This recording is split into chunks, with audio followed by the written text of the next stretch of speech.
Hai sobat-sobat sekalian, kembali lagi dengan saya di channel YouTube Be Soul Sister. Sebelumnya saya ingin berterima kasih buat saudara-saudara yang sudah mensubscribe channel kami. Bagi yang belum, langsung subscribe ya. Dan ditunggu juga komen-komennya juga. Jangan lupa like dan klik tanda loncengnya. Jadi kalian gak akan ketinggalan cerita-cerita seru yang akan kami ceritakan di sini. Kali ini saya akan kembali menceritakan sebuah kisah nyata dari buku Mas Herwi dengan judul Warisan Jatah Rezeki Arwah. Saya pernah memiliki seorang pasien di daerah Bekasi sebelah timur kota Jakarta. Karena sakitnya sangat parah, maka sayalah yang harus rutin 2 kali seminggu datang ke rumahnya untuk menerapi akupuntur. Perjalanan menuju rumahnya melewati pemakaman Pondok Kelapa di daerah Jakarta Timur.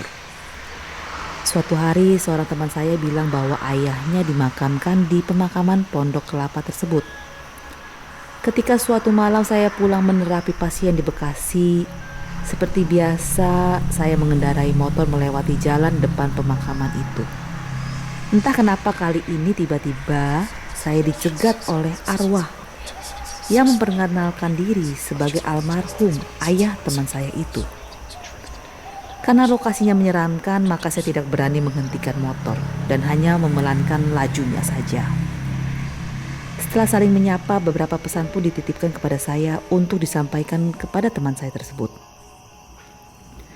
Sampai sekarang saya pun masih bertanya-tanya bagaimana sebenarnya hubungan komunikasi antar jiwa sehingga arwah ayah teman saya itu kok tahu-taunya kalau saya adalah teman anaknya. 2 hari kemudian saya menemui teman saya tersebut dan mulai menyampaikan pesan almarhum ayahnya. Awalnya teman saya sempat marah karena saya dianggap telah mengganggu jiwa almarhum ayahnya tercinta. Saya sempat kaget dengan reaksinya dan menjawab spontan dengan emosi. Ngapain aku repot-repot cari masalah dengan menghubungi arwah ayahmu? Apa untungnya buat aku? Ayahmu sendiri yang menghubungi aku. Aku jawab seperti itu. Tapi untunglah saya segera sadar. Sekali lagi, mendapat reaksi marah, dianggap so tahu, so mencampuri urusan orang, dan so menasihati itu sudah menjadi makanan sehari-hari saya sebagai seorang penyampai pesan arwah. Risiko ini memang sudah diberitahukan sejak awal ketika saya menerima misi unik ini.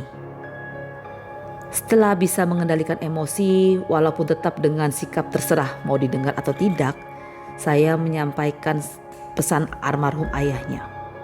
Pesan yang saya terima memang harus saya sampaikan, nggak peduli mau diterima dengan baik atau tidak. Setelah mendengarkan pesan-pesan almarhum ayahnya tersebut, teman saya terdiam. Kemarahannya pun menurun. Kemudian ia mulai menanggapi. Ia mengatakan kalau beberapa hal yang disampaikan ayahnya tersebut memang mengenai penjabaran dan pemecahan beberapa masalah yang sedang ia hadapi. Saya sendiri kurang tahu persis masalah apa sajakah itu. Dan saya tidak berniat bertanya karena saya anggap sebagai privasinya. Di antara beberapa pesan yang saya sampaikan itu terdapat satu pesan yang membuat saya atau menurut saya aneh. Arwah ayah teman saya itu berpesan bahwa sebenarnya jatah rezeki miliknya ketika hidup di dunia masih banyak. Dan nanti akan diwariskan kepada anak terkecilnya tersebut. Hanya saja sekarang waktunya belumlah tepat.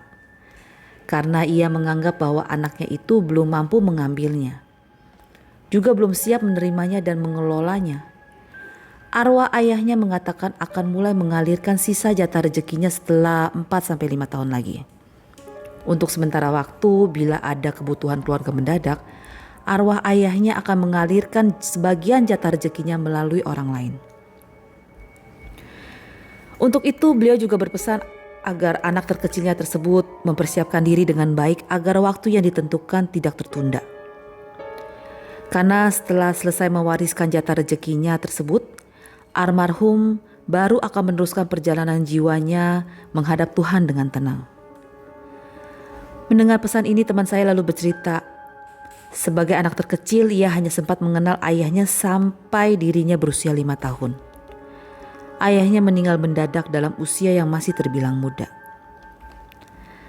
Setelah menyampaikan pesan tersebut, saya hanya sempat mengikuti perkembangan hidup teman saya tersebut sampai beberapa bulan kemudian. Dan saya memang menyaksikan sendiri bagaimana beberapa kebutuhan pribadi dan keluarganya yang mendesak segera mendapatkan kemudahan dan bantuan dari orang lain yang mungkin tidak diduganya. Sayang sekali, setelah itu ia pindah tempat dan saya kehilangan jejaknya. Sebenarnya saya juga ingin tahu apakah yang terjadi padanya 4-5 tahun lagi, yaitu di usia yang dijanjikan oleh almarhum ayahnya untuk diwarisi sisa jatah rezekinya. Semoga saja pesan tersebut benar adanya. Catatan penyampai pesan arwah kali ini adalah tentang yang pertama, bola panas titipan pesan yang harus disampaikan. Titipan pesan dari para arwah yang saya terima seaneh apapun bunyinya, haruslah saya sampaikan. Masalah didengarkan atau tidak oleh si penerima pesan itu bukan urusan saya. Seiring berjalannya waktu, saya juga sudah mulai kebal kalau kemudian saya dianggap mengada-ngada, sok tahu dan sok mencampuri urusan orang lain. Resiko ini sudah dijelaskan sejak awal ketika saya menerima tugas aneh sebagai seorang penyampai pesan arwah ini. Ditambah lagi menurut pengalaman, bila pesan yang saya terima tersebut belum saya sampaikan, maka pesan itu akan menjadi semacam bola panas. Bola panas yang terus mengganggu saya dengan berbagai cara. Misalnya, tidak bisa berkonsentrasi dalam pekerjaan, tiba-tiba jadwal acara berantakan, dan banyak hal yang menyebalkan lainnya. Jadi akan lebih baik kalau bola panas pesan tersebut segera disampaikan, meski resikonya adalah mengalihkan sementara pekerjaan rutin. Dan yang kedua adalah tentang warisan sisa jatah rezeki arwah. Pesan tentang jatah rezeki di dunia seperti yang saya ceritakan di atas, sekali lagi ini adalah salah satu pesan aneh dalam pengalaman saya sebagai penyampai pesan arwah. Saya pun menjadi bertanya-tanya, apakah memang benar ada sisa jatah rezeki di dunia dari orang yang sudah meninggal dan bisa diwariskan kepada keluarganya atau orang lain yang masih hidup? Terus terang, sampai saat ini saya pribadi belum sepenuhnya mempercayai hal itu. Walaupun di kemudian hari akan mendapatkan kejadian-kejadian yang sama. Salah satunya yang akan saya ceritakan pada kisah yang berjudul Arwah Gerombolan Penyamu Penutup Aura. Ikuti terus cerita dan pengalaman real yang akan kami ceritakan di episode selanjutnya. Sampai jumpa.